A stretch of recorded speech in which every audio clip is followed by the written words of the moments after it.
জীবনের কঠিন সময়গুলোতে নিজেকে গোপন রাখাই ভালো। নিজের দুঃখ কষ্ট কাউকে না দেখানোই উত্তম।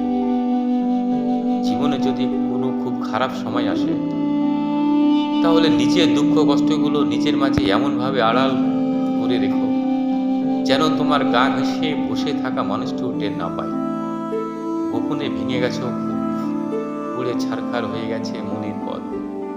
আকস্মিক ঝড়ে ঝরে গেছে জীবন বৃক্ষের সবকটি সবুজ পাতা।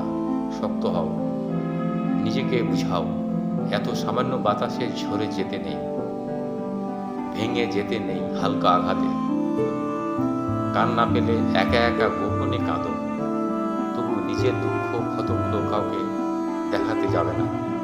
মনে রেখো, যে নিজের জন্য আলো হতে পারে না, পৃথিবীর সমস্ত আলো মিলেও তাকে পথ দেখাতে পারে না। জানো তো, মানুষ বড় নিষ্ঠুর। ভেঙে যাওয়া মৌচাক দেখলে ঢিল মেরে আরো বেশি ভেঙে দিয়ে পৈশাচিক আনন্দ